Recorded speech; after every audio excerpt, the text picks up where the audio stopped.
Hello, j'espère que vous allez bien. Aujourd'hui, on va faire une tarte aux pommes, une tarte que vous pouvez faire en famille, avec son amoureux ou tout seul.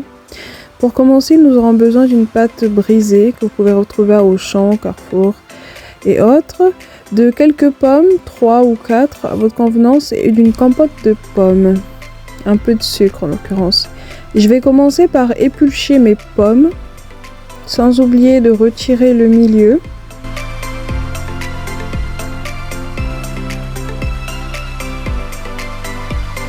Après avoir fini d'éplucher, je vais les émincer en fines lamelles. Ne vous inquiétez pas, les petits bouts qu'il reste qui sont un peu pas très jolis, on peut les garder pour les mettre au milieu. J'ai choisi d'utiliser un papier cuisson parce que j'avais un peu peur de ce que mon plat qui allait au four pouvait rendre comme résultat. Je vais prendre ma pâte brisée qui est donc déjà prête, déjà faite. Je vais l'étendre sur mon plat qui va au four.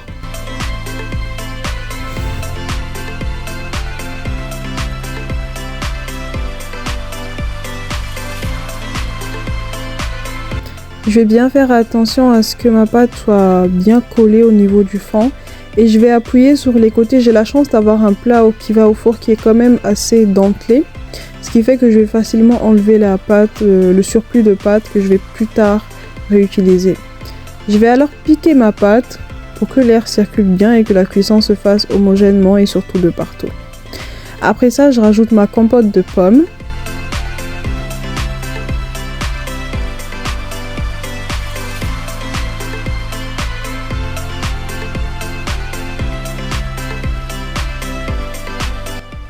Et après avoir bien réparti, je commence ma rosace.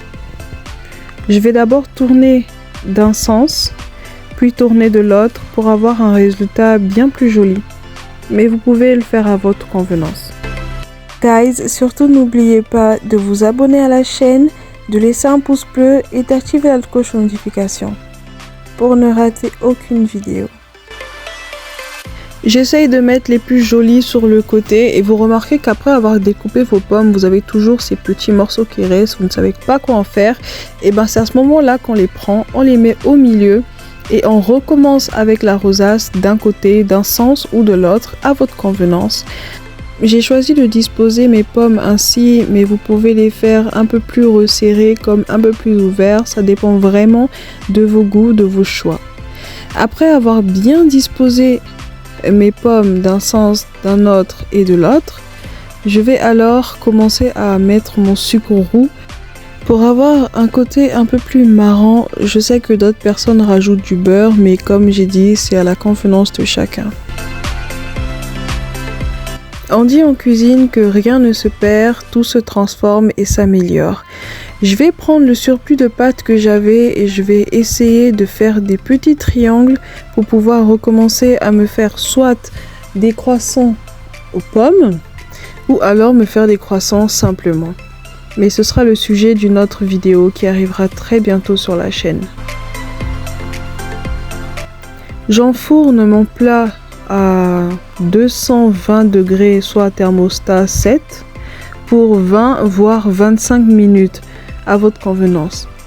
Mon plat est alors prêt, je suis prête à le disposer. Dans mon cas, nous étions 4, donc j'ai divisé pour 4, mais vous verrez bien que les parts de 4 sont trop grandes. Donc je vous conseille de diviser en 8. Donc avec un seul plat, vous avez 8 parts. Merci beaucoup d'avoir regardé cette vidéo, j'espère qu'elle vous a plu. À bientôt pour de nouvelles astuces et de nouvelles vidéos cuisine.